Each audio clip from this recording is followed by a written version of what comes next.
Hey, welcome to this episode of the Note Closure Show. As always, Scott Carson, excited to be here today. Today's episode is something that was inspired from something that happened this afternoon. And you may crack up you may see the image and wonder what the heck I'm talking about, or already know what the heck I'm talking about. And that's something I want to share with you all in a little different light. I think we've all seen this movie before. The Wonderful Wizard of Oz, right?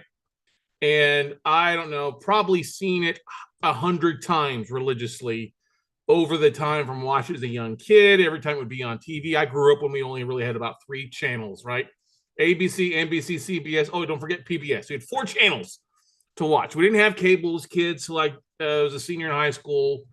Didn't really have a VCR until I was a sophomore, but we would get this come on and we would watch it. Never seen the big screen because I always watched on TV. It's been on the big screen a few times here, but today Steph reached out and said, hey, it's the Wizard of Oz is on the big screen here at Alamo Drafthouse. I'm going to go see it this afternoon. I was like, no, didn't want to. I had actually another appointment at the same time, and that got canceled last minute. So I was like, you know what? Let's go see it. And as I sat down to watch the movie, what's great about Alamo Drafthouse is they always share some previews and interesting information. They'll have some fan videos and stuff like that along the way to kind of introduce you. Before they introduced this movie, they came out and said, this movie's been around since 1939. It's like 85-year anniversary of The Wizard of Oz. It came out in 39. In the golden era of Hollywood, because there were so many great movies that came out in 39. It was up for Best Picture, but didn't win it because of Gone with the Wind and about 5 or 6 other amazing movies. And this, obviously, I think it's all known for the fact that it went from black and white to color, one of the first movies to do that. But as I was sitting through this movie, I'm going to watch it. I'll probably doze off halfway through, but that's okay. Should miss that afternoon nap, have a salad for lunch, and then just enjoy it. Sing along a little bit because we all know the songs, right? But the thing is, as I'm sitting there watching through this movie, I'm literally like amazed at all the information. Because here's the thing: when I walked out of this movie today, I had a whole different appreciation for the movie. I wasn't like listening to, Dark Side of the Moon, all right, or I wasn't microdosing like some people have a tendency to do in Austin or other places. No, I just went, no beer, no alcohol, nothing on the high side. Don't do that anyway. But it really, when I walked out, I was like, that might be, when I finished with the movie today, I walked out of that, I said, that might be the greatest tale of entrepreneurship ever told. The greatest entrepreneur's journey ever. You think about that. I laughed because the other day, one of my friends, Molly Mahoney, out there was mentioning, I'm looking for a good family movie to go watch. It's a good, and people are throwing all these different things out. I recommend one of the Red Friend Grows, which always makes me cry. But nobody talked about The Wizard of Oz. And I was like, that's great. I mean, because we've all seen this, right? We all seen it. No, it's not a journey about alternative lifestyles or people taking it over. The rainbow's there, the Yellow Brick Road. People have tried to take the meaning of Wizard Oz and apply to different things. But maybe I'm doing that myself right here. But I think if you sit with me for a few minutes here and have me go through things and the symbolism and the analogy, I guarantee that wasn't how it was written. I mean, I've written the books as a young, read the books as a young boy, read all the Wizard of Oz stories. But this movie today really made me walk away with a different appreciation for the movie. And I think all of you should go out there and watch it if it's available, especially its 85th anniversary. Come on. A great movie. There's very few movies that are around that long that do so well and really hold up to the test of time. So that's where I want to start you guys with, because I know so many of us out there as entrepreneurs or want to be entrepreneurs. And it doesn't have to be just in the real estate side or the note investing side. It can be anything that you're doing can apply to the tale of entrepreneurship. Because let's face it, the movie starts off very black and white. And, Dorothy, who's actually signed on with Warner Brother at the age of like 13 or 14. This was not her first movie. When the movie came out in 39, it did well for a little while, but then World War II took off. So it didn't have great, distribution in Europe. It actually did better in 10 years later when they re-released the film. Of course, Dorothy was a little bit older then. But the movie starts off black and white and very symbolic of, I think, most people going through life, living the day in, day out, the doldrums of life. They wake up, they go to work, they're doing the same thing over and over again with it, the status quo. And that's what happens to a lot of us. You think about that, we get in that rat race, okay? And for Dorothy, her big why obviously is her family, but also more importantly, it's Toto, right? It's Toto is her why, right? And it really takes something happening or about to happen for her to have a shift in the mindset, a shift of what she wants to say. Instead of being on the farm surrounded by Auntie Em and family, she's got to start off on her journey. And you know, we got to love Auntie Em and her uncle. I mean, they're like, you know, they're like her, they raised her up. They're like our parents. Our parents are always very protective of us, our guardians, whether it is your parents or your grandparents or your aunt, uncle. They're always there, like, protect yourself. Oh, don't be so dramatic, Dorothy. You know, they're there to protect us, but they may not see a bigger picture of what's going on. They may not understand our dream or our fears. And Dorothy's biggest fear is obviously that, evil, the Karen of the neighborhood, the first ever Karen caught on videotape, Mrs. Gulch, also known as the evil witch of the West. But we know Toto went in and bit her cat or chases her cat in the garden. Miss Gulch wants to take her to the sheriff and have him destroyed. And it's that fear of something happening to our why. In this movie, Toto is Dorothy's why. We all have a why, right? For some of us, it's our Totos. For some of it's our cats, our family, our kids. It's a symbolic nature that if something may not happen to us, but it's going to happen to our why, we know at that point we'll need to do something else. Like I can think of my mom. Her big why was our family. And when my dad's eyesight and health got worse, she had to go on her own journey. She had to do something different because the day in, day out wasn't working. All right. We've all got Mrs. Glutches out there. We've all got the people that are rude. I had a Miss Glutch that was a Mrs. Crawford in high school. All right. Yeah, that was just like anti-athletics and was just could not see around it. We've all got those Karens around us and those people that say you can't do anything with limiting beliefs. And that's what it is. We often think of them as a witch or another word that rhymes with that. You know what I mean? But it's those people that often motivate us to take the next step, to get out of our comfort zone. Because if we really don't take any action unless we are truly pushed outside of our comfort zone. Rarely will we get outside of our comfort zone on our own unless you're of the 1%ers. A lot of people won't move unless something happens. Maybe it's a financial hiccup. Maybe it's a health hiccup. Maybe it's family. I don't know what it is, but for a lot of people, it's finances right now. You got to get off your keister, got to get outside your comfort zone, do something. And that really starts Dorothy on her journey. She leaves, grabs Toto, let's go, we're going to run away, packs her one bag, is walking along, and guess what? She comes across the traveling salesman, the traveling carny. And this really representative of our early coaches in life. If you're an athlete, you've got coaches. If you're in the band or the choir, you've got a coach, instructor, somebody who helps kind of guide you on their way, maybe makes you think of it's your idea to send you back home, you know, wants the best for you, but also wants you to be safe, but is going to help you guide you, gives you the idea, some things to go. And that's, you know, that's what this represented to me when I'm watching that. They're like, very good. We don't have a crystal ball, but you know, if you do, here's what it would kind of show. And that takes us, obviously, you know, Dorothy going back home, and then the big event, the twister, the Kansas tornado coming through. This is the big event that finally hits home. You can avoid it for a while, but at some point, it's going to hit you, and either you're prepared or not prepared. And when she gets in there, she's late. She can't get in the storm cellar, can't get in there with everybody else because that's not going to fit.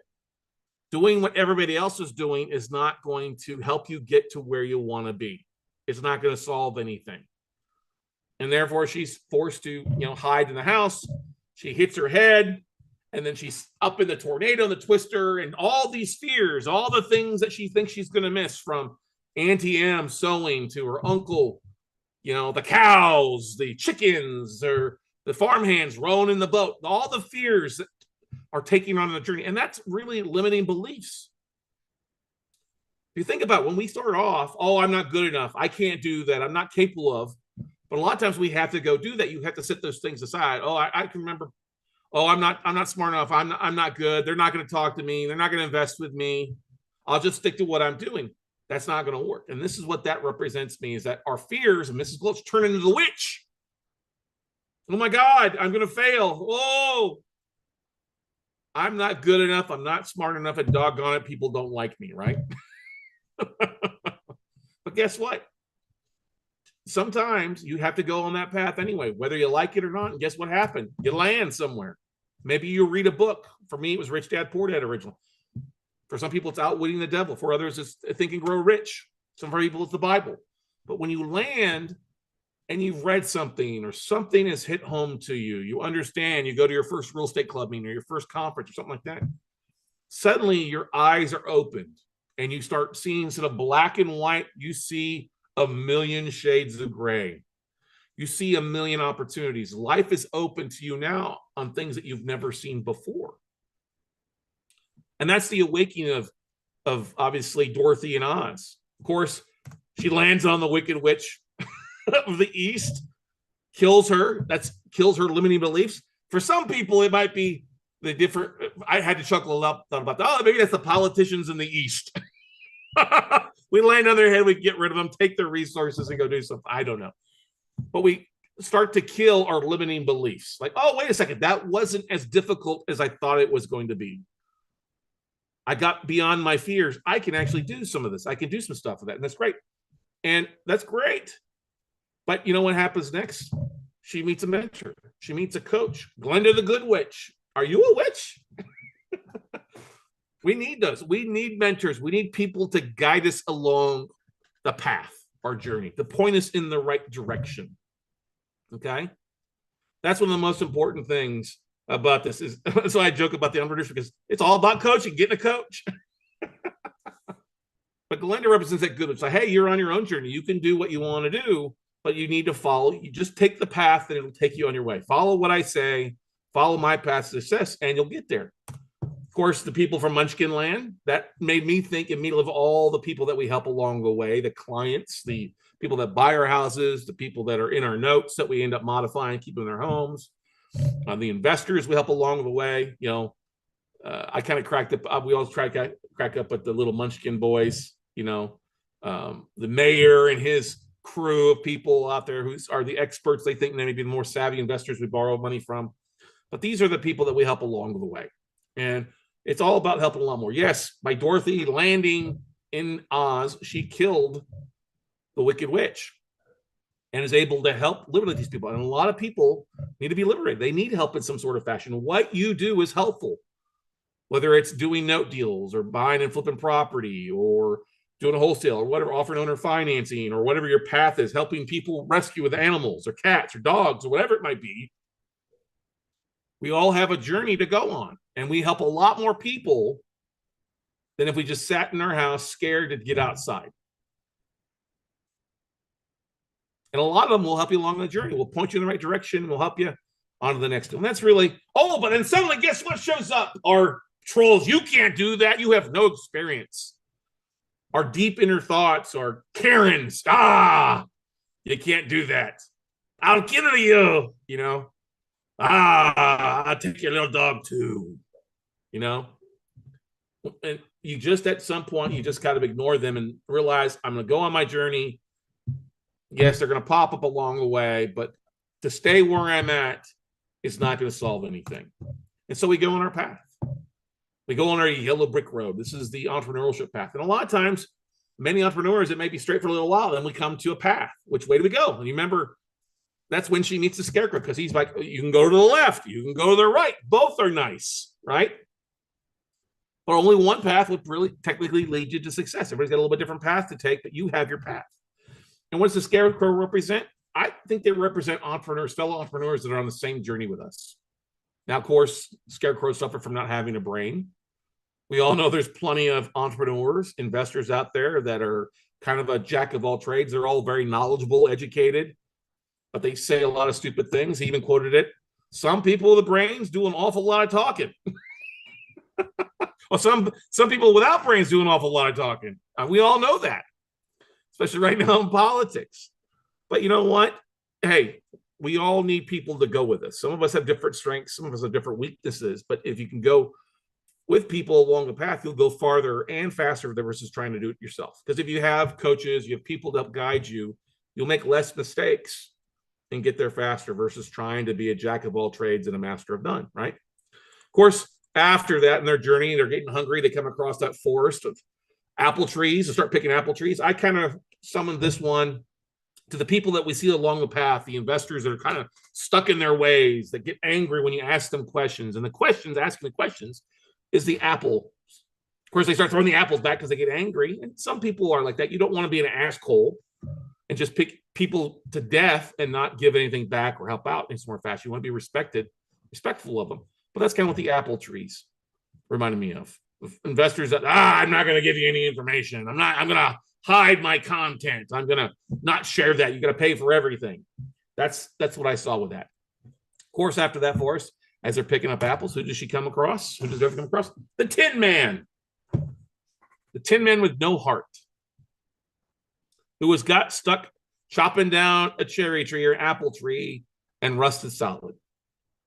And that made me think of so many entrepreneurs out there that they get stuck doing just one thing, or they get stuck in their way and they can't see the forest through the trees.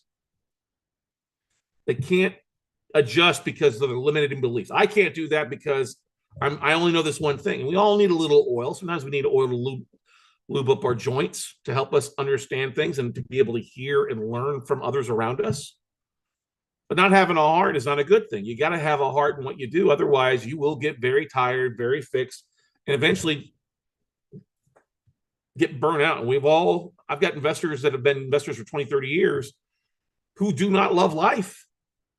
They're doing the same thing over and over and over again, but there's no passion. There's no heart to what they do. And they would love to do something different, but they're stuck in their way without any oil to lube up. They are the Tin Man of entrepreneurs. Of course, after the Tin Man, they meet the Cowardly Lion. And we all know those people. Sometimes we have the Cowardly Lion inside talking to us. Oh, I'm scareful. The Cowardly Lion starts off very, as a bully, wanting to bite Toto, but then suddenly starts crying as Dorothy slaps him across the face. Sometimes we need that to put people in their place a little bit. Sometimes we need to slap our own face, being like, realize that, hey, what you're scared of doesn't really exist. We all need that courage. The Cowardly Lion had no courage. But think about that. There's so many people out there that'll do one thing, they'll get in one aspect, but the minute they're asked to do something outside the normal or outside their comfort zone, they clam up, they get scared, and they run the opposite direction. How many times have you done that? We all have done that, right? We all have a little Cowardly Lion inside of us. Sometimes it's good to turn a cheek and go the other way and be smart. Other times you've got to stand up. You've got to be courageous when other people do. The great line in the film at the very end is obviously he's awarded the medal for, and that all of our heroes, our war heroes, once a year, twice a year, they're paraded out with medals. They have to be courageous a couple of times. There's a great line from the Marvel community. Being a hero isn't washing your teeth a hero, waking up a hero, eating your breakfast, drinking your coffee here. It's being a hero 1, 2, or 3 times. And that's what you have to be as an entrepreneur. You have to be courageous. You have to get up and go do things that may not be, natural to you. Picking up the phone, following up, sending an email, saying no to family time to go do something that's going to help you get beyond that. We all struggle with this at some point, but those that have the courage to do something different, to go against the grain, to say no to bowling night, to saying no to drinking beers with your buddies or going shopping with the girls, and being focused on your business, on your path, because there may not be on your path with you. They may still be on that black and white Kansas. The Cowardly Lion is often many people's favorite character because it represents so many of us out there. Of course, after the journey, we were often thrown different distractions, the field of poppies that the Wicked Witch throws to show up on our path. We're always, shown so many distractions along the way. You name them: family, work, hurricanes, different opportunities. You got to be focused on your path and say no to things to say yes. I call it the squirrel syndrome, shiny object syndrome, and you have that happen unless you're focused on it, and sometimes you need that coach to come back and sprinkle a little snow on you, like in the movie, to get you out of your head and get back on the right path. It's easy to be distracted. Every entrepreneur struggles with that, but you got to be focused and you got to say no to say yes to your dreams and where you want to accomplish.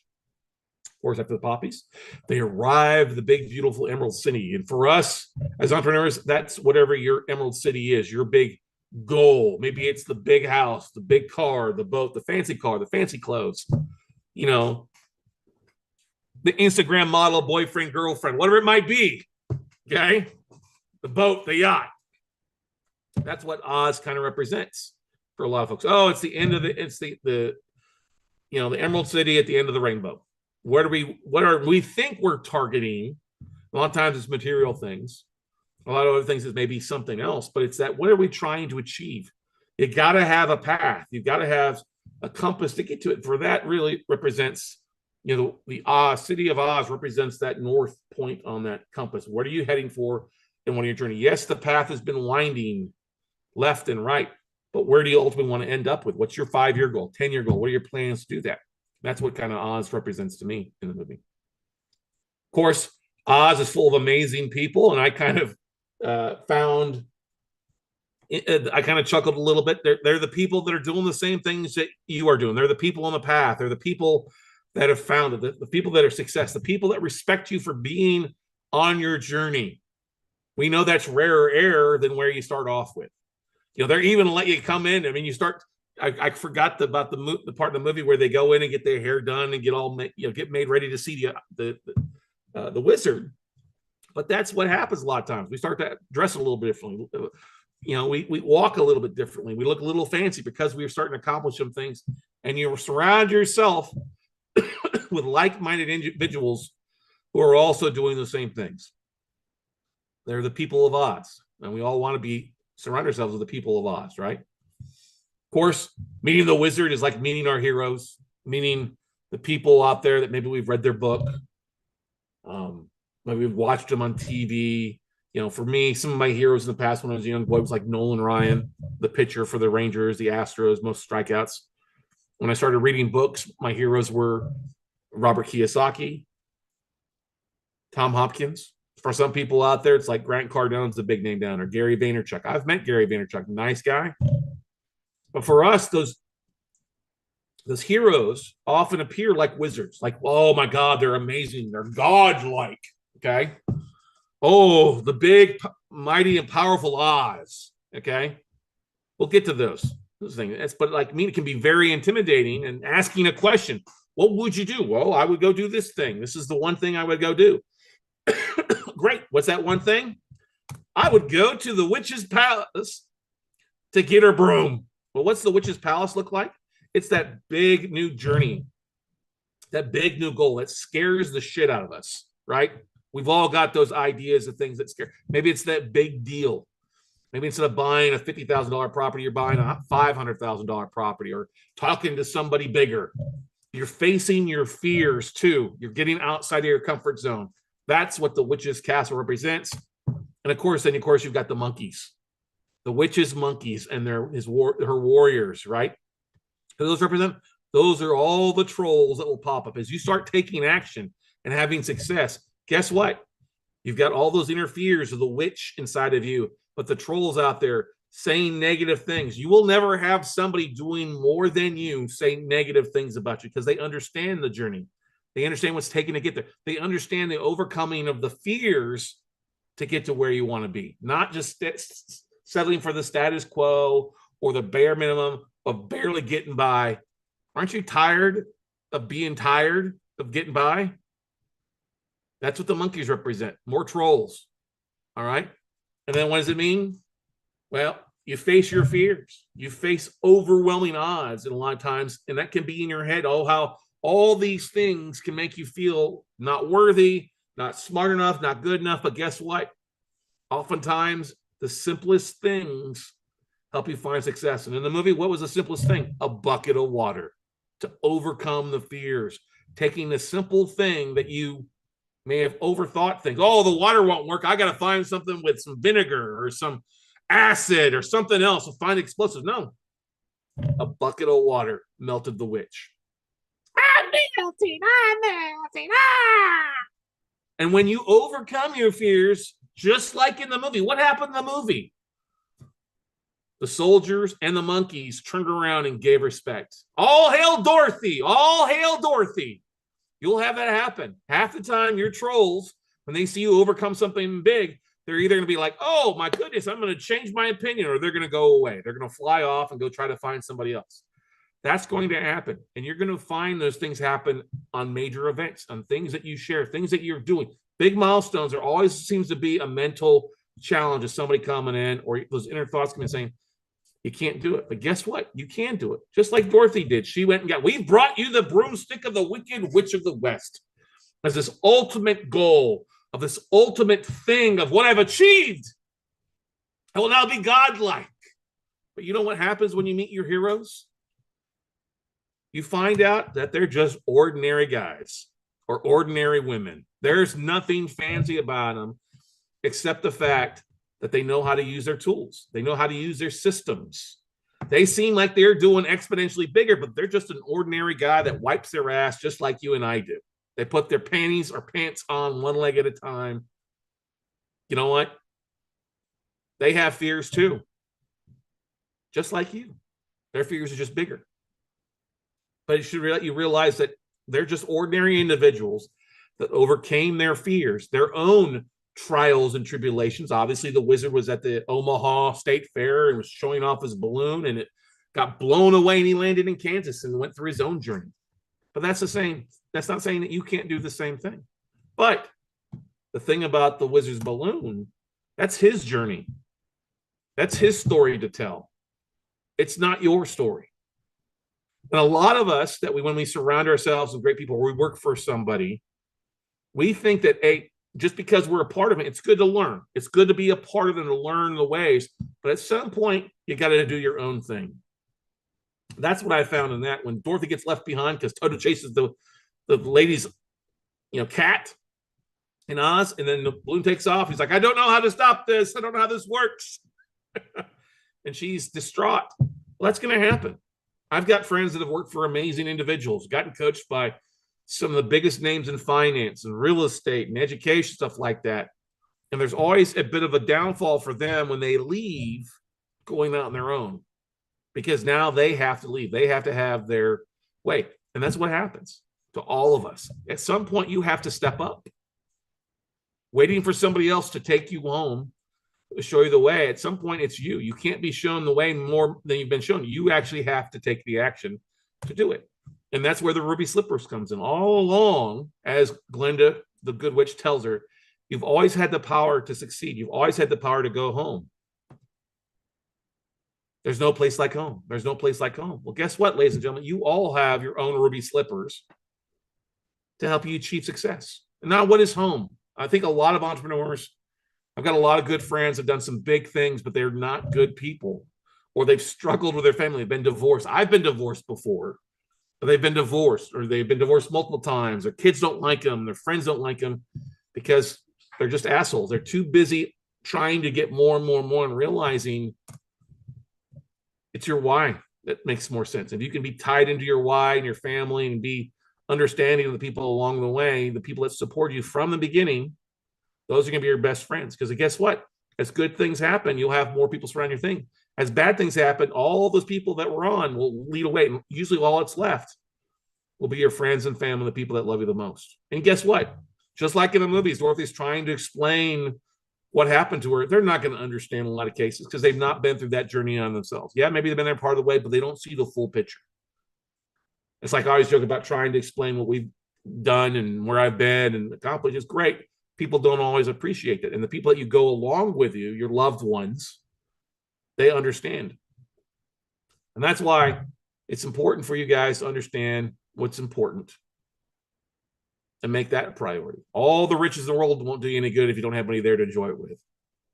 But if you're struggling to get by, you're struggling to make money, you're struggling because of what's going on in the economy, the recession, you can't sit around waiting. That hurricane or that tornado is already at your doorstep. And you can't do the same thing that you've been doing before, just to hide in that shutter. You got to get up. You got to take your own journey. You got to face your fears, face the witches out there, face the Karens, face the Mrs. Gulches out there, and go out and take some action. And I hope that you guys find this interesting, found it funny, whatever. I just wanted to share that with you guys tonight after sitting through the movie today, or this episode. and encourage you all to take action. If you want to accomplish something, you can accomplish it, but you have your own journey. Nobody can drag you along the way. You've got to put one step in front of another and skip your way down that yellow brick road. It's going to have some good, some bad, some ugly, but I'm going to tell you right now, it's worth it. All right. So go out, take some action, buddy, and we'll see you at the top.